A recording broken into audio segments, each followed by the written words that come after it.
What's up, guys? Welcome back to Newswave. Yesterday, we had some surprise footage leak out online that seems to be from a press event, and it shows what many people are concerned for an upcoming Switch 2 release actually looking pretty good, and it's starting to bring in ray tracing to the conversation around Nintendo's hybrid, and we'll go over that here today.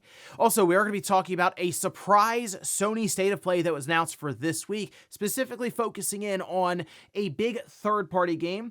And we have what looks to be a massive breakthrough when it comes to the homebrew and hacking scene. This, though, around the Xbox 360, something we haven't seen in its near 20-year run, and this could open this system up big time to the homebrew and aftermarket scene. All of that and more. Guys, if you enjoy these videos, make sure you hit that like button. Helps out a ton. And if you're new here to the Spawnwave channel, make sure you subscribe down below. And of course, members for the channel do get Newswave early. If you would like to learn more about that, click the join button or link in the description down below. And we're going to start today with Hollow Knight Silksong, as we did get official pricing and its release time. We already know it's coming out later this week, but now on September 4th, you'll know when it's going live, which we can see this posted. This is over on Team Cherry's official account, saying 4 days until release. Hollow Knight Silksong will be available on the 4th of September. Release times, 10 a.m. Eastern, 7 a.m. Pacific. Anywhere else in the world there, you'll just have to punch that into the time zone converter, and you can see what time it is. So it's not going to be necessarily at midnight, say September 3rd going into the 4th. No, it'll be the following morning. And we did have the official reveal for game price. That'll be $20, which we saw D-Labs kind of put out there, and we saw that GameStop page, that listing went live early, showing this $20 price. And once again, I mean, you can see the reception of this is insane online. Over 100,000 likes and 8.3 million views. People are ready for Hollow Knight Silksong. If you haven't been able to tell, just from a lot of the interest online since, well, for several years now, just people just spamming it in different live chats for big events. So there we go, a couple of days away. Now look for this game releasing the morning of September 4th at $20. Also, it looks like things aren't going well for Fairgames. Go figure, we haven't seen it since that initial trailer, and the only thing we really heard is that, well, Jade Rayman left, and now it looks like they're losing some more people there. This we can see posted, this over on Tweaktown, says Fairgames has lost its game director as Daniel Drapeau has now joined WB Games Montreal as a creative director, possibly for the Batman developers' new DC-based live service game. We already talked about that. WB has not really learned their lesson there, but the status of Fairgames remains unclear. However, Haven Studios is currently hiring 8 different job roles, including senior game designers, programmers, and artists. I think that's important to note because while the headline clearly is that Fairgames lost its game director, they are also hiring many different positions. So what that tells me is I don't think Fairgames is necessarily canceled at this time. I mean, it wouldn't shock me if it just ended up not being a thing later on. Maybe it missed some milestone and Sony's like, nah, that's it, pull the plug on it. But I think there was a major shift and restructure and maybe even rebooting the thing after they saw the reception. And now we see Jade Rayman is gone. They have their directors leaving. That just tells me that things are shifting behind the scenes and they have to pivot a bit here. But also, it makes me wonder, is Fairgames really that important to make these kind of changes that are very expensive? Like, or are they going to move to something else completely and Sony just pretends like Fairgames never happened? I don't know if that name, that branding is something that can be resurrected just based on that first impression, but it seems like they're hiring people for something and we'll see if that's what they want to try. Oh, and we had already talked about how the Analogue 3D had been delayed into sometime later this year, Q4. Well, we now have what we think to be our first footage of the system in action. This we can see over on Time Extension, who have it linked on their X account here. And it seems to show 1080 snowboarding being played on the Analogue 3D. I say seems to show because it does look like promotional material, and sometimes you'll kind of fake footage for that and stuff. But hey, if that's it actually running, there you go. We have our first real footage of the Analogue 3D in action. What I want, though, is not off-screen footage. I want directly captured footage so we can really get an idea, just raw footage, just upload it. We get an idea as to what the system is doing to the image, how clean does it look, what's the frame rate look like. There's so many questions around the performance of a system that's been delayed multiple times, and people, of course, are becoming skeptical. So at least we have something. We'll see if they're ready to share any more ahead of this apparent Q4 release for the Analogue 3D. And guys, with some of the quick news out of the way, let's get into the bigger stuff. Let's start right away with this footage that leaked out for the Switch 2. And this is for a game that people have been very skeptical about it just running. Mostly because we've seen it struggle heavily on other PC gaming handhelds. The Steam Deck, for example, it's not a great experience at all, and I would say it's not even worth buying there, and that's Star Wars Outlaws. Well, we have had impressions come out of some of these events, specifically PAX West, where a GVG, one example, mentioned that it just wasn't a great experience to play. The frame rate was all over the place, didn't look great. Well, now some footage got out there, and it's interesting, it just kind of showed up online, and I'm trying to figure out where exactly this came from. But nonetheless, we have a look at what appears to be the Switch 2 with docked footage of Star Wars Outlaws, and you can see some of it here. Now, this runs for almost 40 minutes, and this is from an account called Mataleo. In this, anyway, they have KVS going through some of these different enclosed areas in the town, but then also out in the sort of the open zone, or more open world. I mean, it's pretty large. It is a pretty large area where you use a speeder and go flying around everywhere. And there are many things I was looking for here. One, I was looking to see how, yes, the visuals look, because this is a game that has ray tracing just intertwined with it completely. Some people have tried to remove it from, say, the PC version, maybe looking for just better performance, and it kind of messes the game up. It just looks really, really weird. So many graphical glitches and visual anomalies that you really can't turn it off, even with some editing, say, for some of the files. So I was curious, okay, how is that going to work? Are we going to see ray tracing is going to work correctly? It does, so we're going to come back to that in a second, but from there I was curious about the frame rate. It seems like it's probably in that 30 FPS range, and I'm sure it's dipping here and there as well.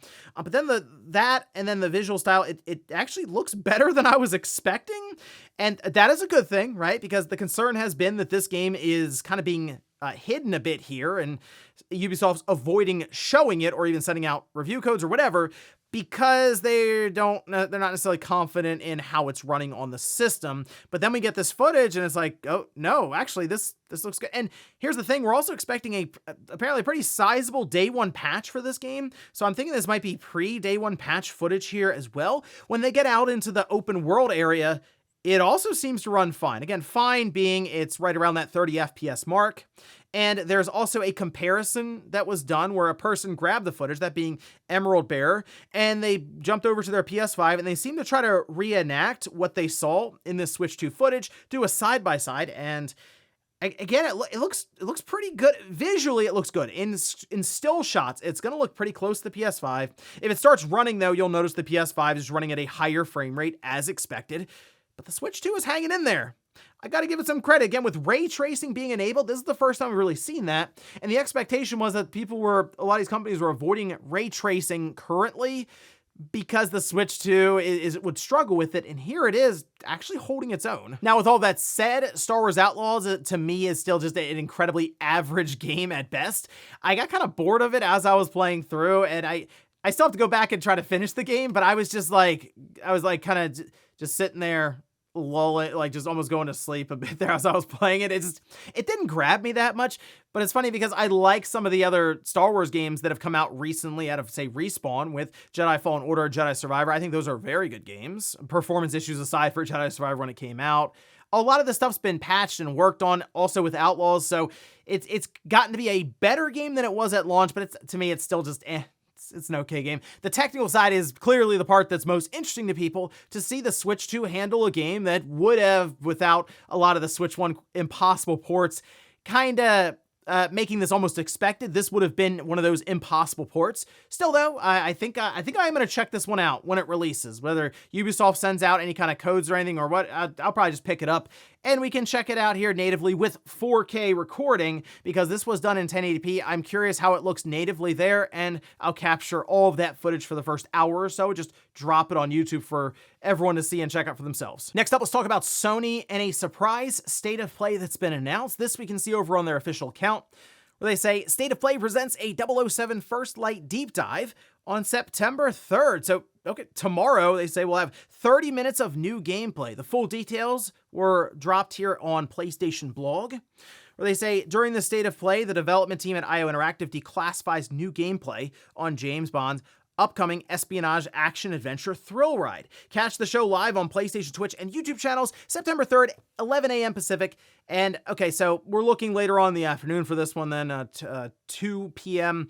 Eastern Time. They say in this upcoming State of Play, 30 minutes of gameplay featuring a playthrough of Bond's first mission as an MI6 recruit. The action includes everything from high-speed car chases to an on-foot stealth sequences and shootouts. Stay tuned after the playthrough for insights from IO Interactive on the intense espionage gameplay. So this is once again Sony kind of aligning themselves with a big third-party game, getting that PlayStation branding all over it. They did something similar with Borderlands 4 or just Hogwarts Legacy, two quick examples off the top of my head. This is a similar situation. Align the PlayStation next to this game, and in their mind, oh, we'll get more people buying PlayStations with this title when it releases next year. The game is going to be on just all platforms, just about, even the Switch too, actually.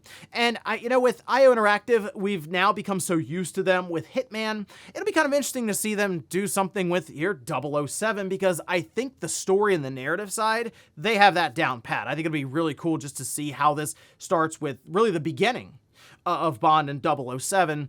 I'm more curious about some, as they're labeling all these like action and stealth sequences, all this stuff. While again, they have a lot of experience with Hitman, I'm curious what they do here to kind of differentiate it a bit, but I still think we're going to have some DNA of Hitman kind of in this new 007 game. But I'm curious, at least interested to see what they have in store for us with a bunch of gameplay and discussion around what they're going for with this title. So tune in tomorrow. We'll see what they have for us with 007. Some people have been concerned, like, wait a minute, is this the State of Play? No, this is more so, again, a third-party thing that Sony has lined up with their partners here. I think we'll still see a State of Play later on this month, and it'll be closer to Tokyo Game Show because it will have a lot of Tokyo Game Show partners who participate with it. So this is just kind of a stop along the way or learn about IO Interactive's new 007 game. Next up, let's talk about a major breakthrough that appears to have happened with the Xbox 360 homebrew side. And this in particular is a big deal because we really haven't had a soft mod at all for the system in the near 20 years that it's existed. If you go back to the original Xbox, that got busted wide open, and it was pretty easy to soft mod it, where you have a save game exploit that you'd move to the Xbox, and then you would run like one of 4 or 5 different games, and it would be done in a few minutes, and then you'd be good to go with loading custom dashboards. You could put all kinds of games and ROMs and turn it into a whole arcade box if you want. It was really cool stuff, and the homebrew scene there is just taken off, and it's still going to this day, which I think is awesome. The 360, while there are some methods with reset glitch hacking, J-tagging, and most recently, the one that's really become popular, bad update, there are still limitations just about all the way around, whether it's not being persistent or having to do literal surgery to the Xbox 360 to get it to the finish line. Well, take a look at this. This is over on Grim Doomer's official account. They were the one that put out things like bad update, which was cool. And again, that got people really discussing some of the newfound potential for the system, saying, I know I said I retired from console hacking, but I got one more in me. An Xbox 360 soft mod is coming. No ETA yet. This will take time to finish. In this video, you can see a hard drive, which is interesting, attached to the top of it. And when turned on, you get the two red lights at the top there. That actually is a little reminiscent to me of the original Xbox, because when my original Xbox was soft modded for the first time, the front light would turn red, and that's how you knew it was a modded Xbox. It was cool stuff. But either way, you can see the graphic there, the coffee mug on the Xbox 360 as it turns on, just sort of that proof of concept of, look what I did here. They go on to say, I still can't believe this exploit chain works, and I also can't believe I spent 20 hours a day for the last 3 weeks straight working on this. I'm so tired, but seeing that coffee cup on screen was worth it. So they've also been posting for like the last week or two about hard drives specifically and trying to play around or hack the firmware on that. And I think that seems to be where maybe the way of entry here for this soft mod is. So I'm curious if maybe you need a hard drive or something for the 360 for that to work, or if this is all done through a save game exploit or something with a flash drive. So this is a big deal once again, because it would then be, I assume, persistent. So it would easily blow past what we have for bad update.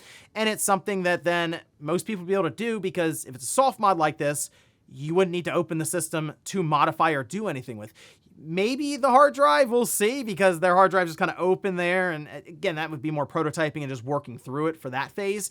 So this is exciting stuff. Definitely going to keep an eye on this one. And I'm sure we'll even do a video going over it. How easy is this? What's the potential here? Can everyone do it? Because if so, yeah, the 360 will be blown wide open 20 years after its release, getting its first real soft mod. And maybe that's the best time to release it if they're still working on it and they really want to have a great time or good date set up for its release to mark the occasion.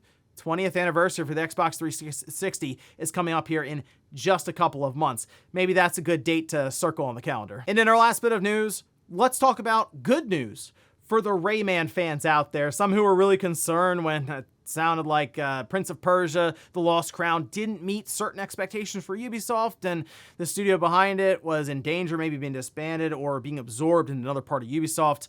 Not the case. In fact, after rumors started to surface that they were instead being moved over to a new Rayman game, seems like we have that just about confirmed at this point, because we can see this over on the Rayman game account saying Rayman turns 30. Crazy, by the way, this franchise is now 30 years old. Join us on our official channels to celebrate an incredible legacy. Let's kick it off with a special message from Ubisoft Montpellier that was broadcast as part of the fan event Rayman Alive just minutes ago. Okay, so in this presentation, the big thing to take away from it, okay? They say a very talented team at Ubisoft Montpellier and Ubisoft Milan are currently working together on the future of Rayman. Don't expect news from us too soon, but rest assured, Rayman is in good hands. Now, if you're unaware, the Ubisoft Montpellier is, it's the studio that made Prince of Persia Lost Crown, which is, I think, an awesome 2D platform action game. Really, really good stuff. But it didn't necessarily meet expectations, apparently, that Ubisoft had set. So from there, they were like, oh, is that, you know, when you hear that, it's not good news for the studio behind it. There were concerns that Montpellier would end up being disbanded or, again, moved into maybe another project, and they wouldn't be able to work on, say, a new Rayman game. Or we heard about a Rayman remake that was shelved. No, it seems like they are working on a new Rayman game, but it's going to be a while. As in, they recently started kind of developing it. Clearly, Prince of Persia Lost Crown came out not too long ago, but now they have their sights set on, yes, continuing the Rayman franchise. Good news there, again, for Rayman fans out there. Just, you're going to have to wait probably a few years, but it's better than it just going away completely and just never seeing it really again, or not for a long, long time, until it becomes even more nostalgic and Ubisoft wants to do a revival for the 50th anniversary or something. Now, in this case, maybe like the 33rd or 34th anniversary, we'll see. And before we go to the comment of the day, we'll take a look at the poll that I posted up yesterday, where I ask, if you are picking up Hollow Knight Silksong, which platform are you getting it on?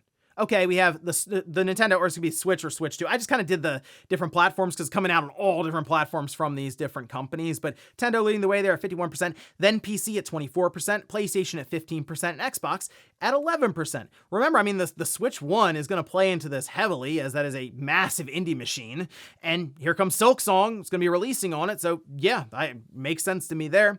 I think I'm gonna get it on the Switch 2, and then also play it on Game Pass for the Xbox, and then one of my handheld PCs, just to get a pretty good experience across the board. I'm interested in the Switch 2 for the handheld mode with the 120 FPS especially, just see how smooth it feels there.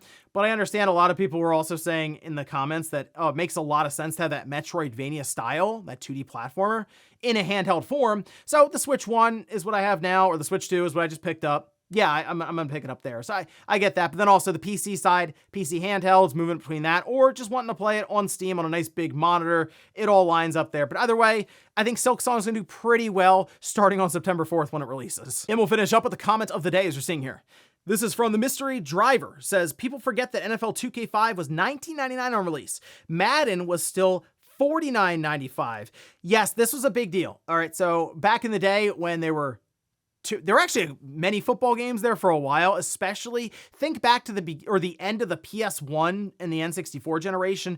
There was like 989 Sports. There were so many like football games. We had NFL 2K that was really rolling there on the Dreamcast, and then we're talking about 2K5 here, say on the PS2 or something. It was $20 though when it came out, and that was clearly a strategy there. You know what? Madden is so synonymous with football at this point, and the deal was starting up between EA and NFL to have just exclusive rights. This is like the last real hurrah, and people still look back on that game, not even because of the pricing. The game itself was awesome. It was super innovative, and we don't really get that a lot for Madden anymore. It feels very phoned in. I think a lot of people can agree on that one. You do need that competition to come back. The problem is the NFL seems perfectly fine with EA just making the one football game you get with licensed and like all the names and everything. There can still be like strange football games that come out that don't use the actual names or any of the logos and stuff. That does happen, but they get completely run over by Madden because you want to play as your favorite football team or your favorite players or run the campaign or the seasons and the franchise mode that you've been running for years and years and years. I would love to see 2K make a return at some point. Doesn't really seem likely though, as EA has that completely locked down, but that was such an interesting time. If you ever have a chance to pick up NFL 2K5 and play it, even just at this point, even just through an emulator to try it, go back and take a look at how that game feels, because you might be shocked. I'm not going to say it still would hold up today necessarily, but people still mod and do stuff with that game to try to keep it up to certain standards.